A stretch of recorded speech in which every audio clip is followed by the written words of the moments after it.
सभी भावी शिक्षकों को हरे कृष्णा, राधे राधे। मैं Kavita Totla, lecturer in Hindi, government of Rajasthan. RPSC Hindi exam से यदि आप तैयारी कर रहे हैं तो आप मेरे चैनल को सब्सक्राइब कर लीजिए, बेल आइकन प्रेस कर दीजिए और साथ ही साथ मेरे डिस्क्रिप्शन बॉक्स में जो लिंक दिया हुआ है टेलीग्राम का, वहाँ से जाकर उस टेलीग्राम चैनल को ज्वाइन कर लीजिए। क्यों करें? इसीलिए क्योंकि ये जो नोट्स आपको स्क्रीन पर दिख रहे हैं, ये एज ए पीडीएफ मैं मेरे टेलीग्राम चैनल पे भेजती हूँ वहाँ पर, और जिससे हज़ारों बच्चे इसे प्रिंट आउट कर रहे हैं, इसे निकाल रहे हैं, इसे लिख रहे हैं और अपनी तैयारी को एक मजबूती प्रदान कर रहे हैं। और ये बिल्कुल निःशुल्क है, इसका कोई भी चार्ज नहीं है, एक पैसा भी मैं आपसे नहीं ले रही हूँ। बस जिन नोट्स को पढ़कर मैंने व्याख्याता की एक सीट पाई है, वही नोट्स मैं आप सभी के लिए प्रोवाइड करवा रही हूँ, ताकि आप में से कुछ बच्चे जो कि बहुत दिनों से लगे हुए हैं पढ़ाई में, लेकिन सार गर्भित मैटर ना होने की वजह से कुछ न कुछ नंबरों से रह ही जाते हैं, तो ये नोट्स रामबाण है। और सबसे बड़ी खुशखबरी जितने बच्चे मुझसे जुड़े हैं उनके लिए कि आज ये आपके हिंदी साहित्य की अंतिम क्लास है और आज हमारा हिंदी साहित्य का इतिहास ख़त्म है, पूरा है। बहुत दिनों से आप सब कब से पूछ रहे थे लगातार कितने पार्ट और बाकी है मैम, कितना और बाकी है, प्लीज़ बता दीजिए। तो आप सभी के लिए बहुत बड़ी खुशखबरी कि हिंदी साहित्य का इतिहास हम पूरा कर चुके हैं और लगभग 46 भागों में हमारे हिंदी साहित्य का इतिहास पूरा हो चुका है। तो जो बच्चे मुझसे जुड़े हैं उनको बहुत बहुत बधाई। और आप पहली बार सुन रहे हैं तो चैनल की प्लेलिस्ट पर जाइए और साहित्य नाम से जो प्लेलिस्ट बनी हुई है उसमें हिंदी साहित्य के इतिहास के 46 वीडियो आपको मिलेंगे, जिसमें पूरा का पूरा हिंदी साहित्य का इतिहास है। आरपीएससी फर्स्ट ग्रेड के एग्ज़ाम में बहुत मोटा रोल अदा करते हैं और सेकंड ग्रेड में भी, क्योंकि करीब 45 प्रश्न आपके फर्स्ट ग्रेड में पूछे जाएंगे और 20 प्रश्न आपके सेकंड ग्रेड में पूछे जाएंगे। और कल एक विद्यार्थी का सवाल था कि मैम 55 प्रश्न आते हैं, तो 55 नहीं आते हैं। फर्स्ट ग्रेड में हिंदी साहित्य के इतिहास के 45 प्रश्न होते हैं और 10 प्रश्न आपके काव्य शास्त्र के होते हैं और उनको मिलाकर पूरा 55 होता है। तो पहले अगर आपने सिलेबस भी क्लियर नहीं किया है तो मैं आपसे यही कहूँगी कि मेरे चैनल की प्लेलिस्ट में मैंने पूरा सिलेबस भी डिस्क्राइब किया हुआ है और उस सिलेबस के साथ साथ मैंने प्रश्नों का अंक भार भी डिस्क्राइब किया है। तो अगर आपने नहीं देखा है तो अपनी तैयारी शुरू करने से पहले आप सिलेबस को जानिए, कितने प्रश्न किस भाग से आएंगे वो जानिए, बहुत ज़्यादा ज़रूरी है। क्योंकि हम तैयारी करते हैं और हमें अगर सिलेबस का नहीं पता, कितने प्रश्न किस पार्ट से आ रहे वो नहीं पता, तो फिर हम ढंग से तैयारी कभी नहीं कर पाएंगे। तो आज हमारी अंतिम क्लास है। मैं खुद भी बहुत खुश हूँ जितने खुश आप हैं, क्योंकि जब मैंने स्टार्ट किया था तो बीच में मुझे लगने लगा था कि पता नहीं मैं चल पाऊँगी या नहीं चल पाऊँगी, क्योंकि बहुत ही टाइट शेड्यूल रहता है इस वजह से। लेकिन आखिर हम पहुँच ही गए हमारी मंजिल की ओर। तो मुझे बहुत खुशी है कि आज हमारी अंतिम क्लास है और आप सबको भी बहुत बहुत बधाई हो। और साथ ही हाँ, कल मैंने आपसे कहा था कि परसों शायद जब मैंने बिहारी जी के दर्शन करवाए थे, तब मैंने आपसे कहा था मेरा वृंदावन जाने का बहुत मन है इस होली पे कान्हा के साथ होली खेलने का। और कल जैसा मैंने आपसे बोला कि आप सब आशीर्वाद दीजिएगा, क्योंकि कल सुबह तक ये था कि शायद मेरा जाना नहीं हो पाएगा। यही लगा था, सोचा था चित्तौड़ या जयपुर कहीं भी चली जाऊंगी, भगवान सब जगह एक ही है। पर आप सभी के आशीर्वाद, आप सभी के स्नेह और प्यार से आखिर वो ठाकुर बेबस हो गया। और आप सब मुझे बधाई दीजिए क्योंकि मेरे टिकट हो गए हैं। मैं 18 शाम को यहाँ से निकलूँगी और 19 को सुबह मैं वृंदावन पहुँच जाऊँगी। और सबसे बड़ी बात ये है, टिकट तो हो गए, अब आशीर्वाद ये दीजिए कि मैं वहाँ पर पहुँच जाऊँ बस, क्योंकि ये भी एक बहुत बड़ा टास्क है अपने आप में, यहाँ से जाना भी। क्योंकि पिछली बार जब मैं जा रही थी सितंबर में तो मेरा एक्सीडेंट हो चुका था, वृंदावन के लिए निकली थी मैं घर से, तो तब से मुझे डर बैठ गया है। इसीलिए आप सब मुझे आशीर्वाद दें, आप सभी मेरे लिए प्रार्थना करें कि जैसे कान्हा ने टिकट बुक करा है वो मुझे वहाँ भी पहुँचा दे, क्योंकि 19 तारीख मेरे लिए बहुत ही इम्पोर्टेंट डेट है। और ये सभी जितने भी भावी शिक्षक हैं उन सभी के लिए भी एक इम्पोर्टेंट डेट बनेगी आपकी ज़िंदगी में। क्यों है इम्पोर्टेंट डेट?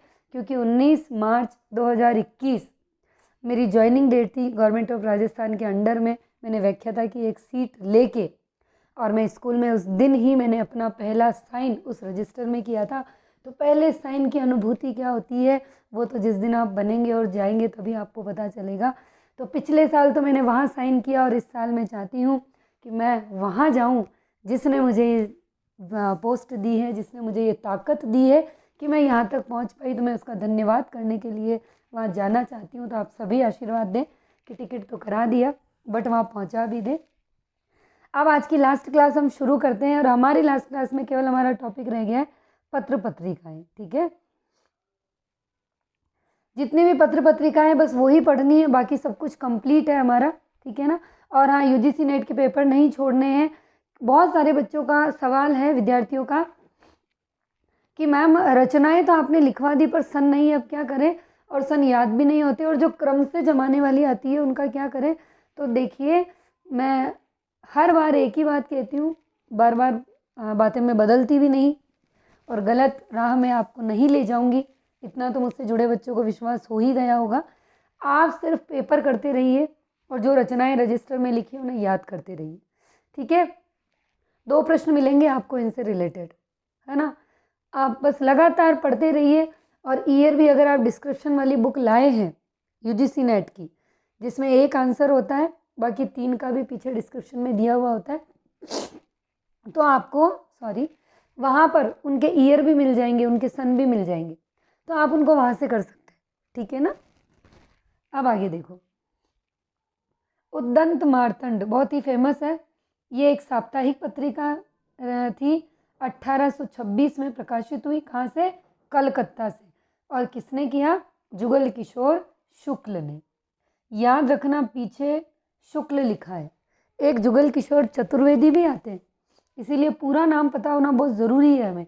लास्ट तक पढ़ो, अच्छे से पढ़ो, हड़बड़ी और गड़बड़ी नहीं करनी है। ठीक है ना। बंगदूत, ये भी साप्ताहिक थी, 1829 में प्रकाशित हुई, कलकत्ता से हुई। और ये इसके जो संपादक थे वो थे राजा राम मोहन राय। ये आपके जीके के दृष्टिकोण से भी इम्पोर्टेंट है। बनारस अखबार साप्ताहिक था, 1845 बनारस से निकला। और ये शिव प्रसाद सितारे हिंद ने निकाला, जो हमने राजा द्वय में पढ़े थे ना पिछले वीडियो में, लक्ष्मण सिंह और शिव प्रसाद सितारे हिंद, वही है ये। सुधाकर, ये साप्ताहिक थी, 1850 में निकली, काशी से तारा मोहन मित्र ने निकाली। समाचार सुधा वर्षन एक दैनिक पत्रिका थी, 1854 में कलकत्ता से बाबू श्याम सुंदर सैन ने निकाली।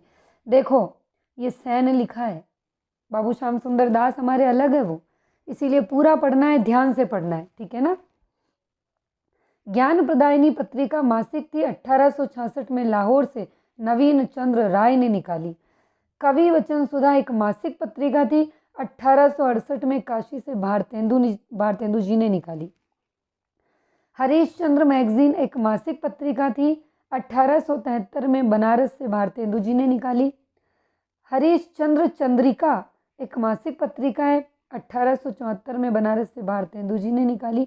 वैसे तो ये जो पत्रिकाएं हम पढ़ रहे हैं, तो बहुत सारी तो हम हमारे पिछले जो वीडियो हमने हिंदी साहित्य का इतिहास देखा, तो कहीं ना कहीं बहुत सारी पत्रिकाएं तो आ भी चुकी है, हम पढ़ भी चुके हैं और आपको नाम देखने को मिल भी रहे होंगे, है ना।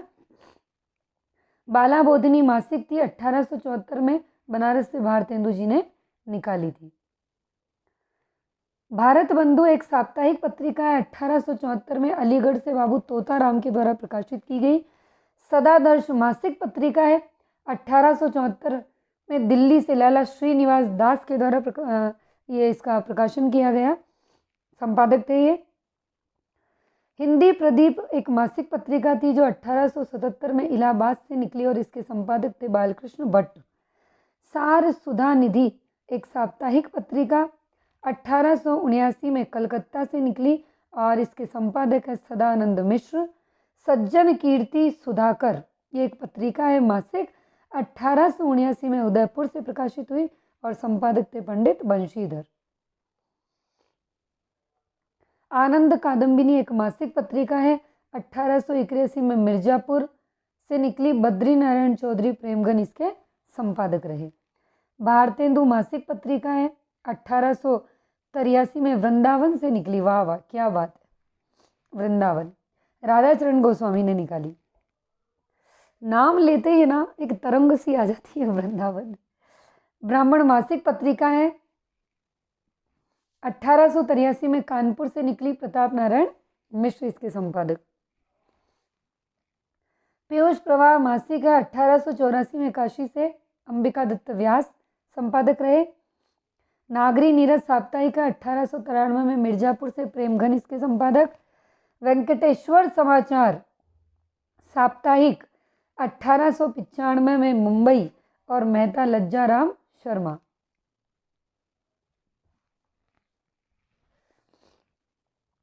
नागरी प्रचारणी पत्रिका त्रैमासिक है, ये एक त्रैमासिक थी, ठीक है। परीक्षा में साप्ताहिक, त्रैमासिक सब पूछा जाता है। ये काशी से निकली बाबू श्याम सुंदर दास, देखो यहाँ दास आया, ठीक है, ऊपर हमने सेन पढ़ा था। उपन्यास मासिक पत्रिका है, 1898 में काशी से किशोरीलाल गोस्वामी। सरस्वती एक मासिक थी, 1900 में काशी से थी और संपादक मंडल ने निकाली। अभ्युदय साप्ताहिक थी, 1907 में प्रयाग से निकली, मदन मोहन मालवीय। समालोचक एक मासिक थी, 1902 में जयपुर से और संपादक चंद्रधर शर्मा गुलेरी। मर्यादा मासिक 1909 में प्रयाग से कृष्णकांत मालवीय थे संपादक। इंदु एक त्रैमासिक पत्रिका थी, इम्पोर्टेंट है, 1909 में काशी से अंबिका प्रसाद गुप्त।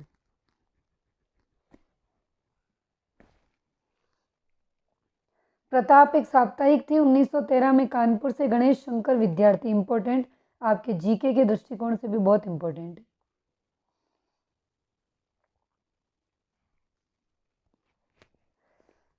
प्रभा मासिक थी, 1913 में खंडवा से कालूराम। पाटलिपुत्र मासिक 1914 में पटना से काशी प्रसाद जायसवाल। चांद साप्ताहिक 1920 में प्रयाग से रामरख सहगल। कर्मवीर साप्ताहिक 1920 में जबलपुर से Makhan Lal Chaturvedi, very very most important.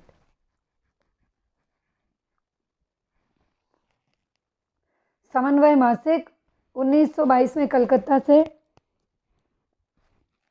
निराला। माधुरी मासिक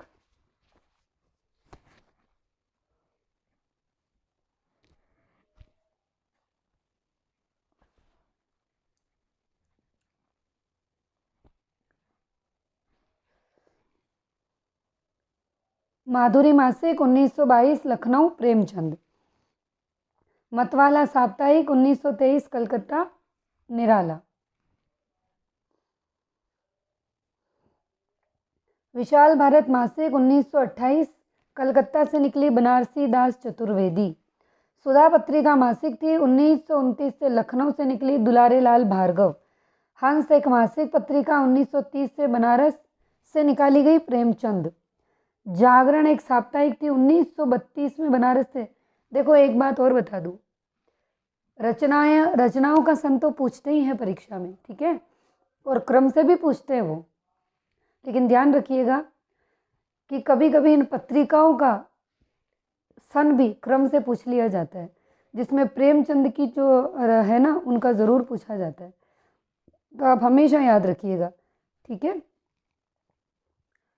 प्रतीक एक द्वैमासिक पत्रिका है और अक्सर साप्ताहिक है, दैनिक है, द्वैमासिक है, इनका भी ध्यान रखिए। और फेमस पत्रिकाएं जो हैं उन पे ज़्यादा जोर देना है, जैसे प्रेमचंद हो गया, या फिर सरस्वती पत्रिका है, इंदु पत्रिका है, ऐसी चीज़ों पे, प्रताप है ना। 1947 में इलाहाबाद से अज्ञेय ने निकाली प्रतीक पत्रिका, इम्पोर्टेंट है। कल्पना द्वैमासिक 1949 से हैदराबाद से बद्री विशाल ने। धर्मयुग एक साप्ताहिक पत्रिका थी, ये 1950 में मुंबई से धर्मवीर भारती। आलोचना त्रैमासिक है। 51 में दिल्ली से शिवदान सिंह चौहान ने, जहाँ मैं राइट लगा रही हूँ वो इम्पोर्टेंट है। नए पत्ते मासिक पत्रिका है, 1953 में इलाहाबाद से लक्ष्मीकांत वर्मा ने। और एक पत्रिका और है जो ऐड करी है यहाँ, प्रजा हितैषी, बहुत इम्पोर्टेंट है। 1861 में आगरा से राजा लक्ष्मण सिंह ने निकाली, ये राजा द्वय में आते हैं। नई कविता एक अर्धवार्षिक पत्रिका है जो 1954 में इलाहाबाद से जगदीश गुप्त। देखो उद्दंत मार्तंड जगदीश शुक्ल की थी, उधर हमने पढ़ी थी ना। और ये क्या है? जगदीश गुप्त, ध्यान रखिएगा। अब वर्तमान की पत्र पत्रिकाएं देख लेते हैं। हंस एक मासिक है, नई दिल्ली से संजीव। नया ज्ञानोदय मासिक, नई दिल्ली से। साहित्य अमृत मासिक, नई दिल्ली से त्रिलोकीनाथ चतुर्वेदी। आजकल मासिक, नई दिल्ली से सीमा ओझा। पंचशील शोध समीक्षा एक मासिक है, जयपुर से डॉक्टर हेतु भारद्वाज। बयान पत्रिका मासिक, नई दिल्ली से मोहनदास नेमिषारण्य। मुद्दरत आम आदमी त्रैमासिक है, नई दिल्ली से रमणिका गुप्ता। मधुमती मासिक, उदयपुर। संबोधन त्रैमासिक पत्रिका है, काकरोली से कमर मेवाड़ी। समवेत अर्धवार्षिक परीक्षा, उदयपुर से नवीन नंदवाना। ठीक है, ये आज आपका हिंदी साहित्य का इतिहास व्याख्याता कविता तोतला के द्वारा पूरा करवाया जाता है आपको। जिस आशा से, जिस उम्मीद से मैं यूट्यूब चैनल पे आई, ताकि मैं आप सभी लोगों तक इनको पहुंचा सकूं। आज मैंने मेरे इन नोट्स का बहुत बड़ा एक पार्ट आप तक पहुंचा दिया है। बहुत खुशी है मुझे। मार्च में मैंने पहले भी कहा डिस्टर्बेंस चलेगा, मेरे बच्चों की भी वार्षिक परीक्षा चल रही है, स्कूल में तो नहीं पर मेरे खुद के बच्चों के। फिर भी मैंने हर बार यही कोशिश की कि आपका समय खराब ना हो। और आज हमारा हिंदी साहित्य का इतिहास पूरा। अब हम काव्यशास्त्र शुरू करेंगे और उसमें सिमिलर से टॉपिक लेंगे, पहले से पढ़ के आइए। ठीक है, मैं चाहती हूँ कि अलंकार और छंद पहले लिए जाए ताकि सभी का कॉमन भाग रहे। और बाकी बहुत अब ज़्यादा बड़े पार्ट नहीं है। हिंदी साहित्य का इतिहास अपने आप में एक बहुत मोटा पार्ट था, जब हम वो कर चुके हैं तो अब तो छोटी छोटी चीज़ें हम कर लेंगे। ठीक है ना। और अब क्लासें होगी, लेकिन मार्च में थोड़ा डिस्टर्ब चलेगा क्योंकि आपको पता है कि मैं वृंदावन भी जाऊंगी, मेरे और भी कुछ काम है छोटे मोटे। फिर होली आ रही है, तो परेशान ना होइए। जितना पढ़ाया है, जितना लिखा है उसे पूरा करिए। पीछे हैं तो बराबर हो जाइए। जैसे जैसे टाइम मिलेगा वैसे वैसे मैं क्लास लूँगी। पुनः सभी को शुभकामना, सभी को बहुत बहुत बधाई। चैनल के साथ जुड़े रहने के लिए, हिम्मत बनाए रखने के लिए, धैर्य धारण करने के लिए। हरे कृष्णा, राधे राधे।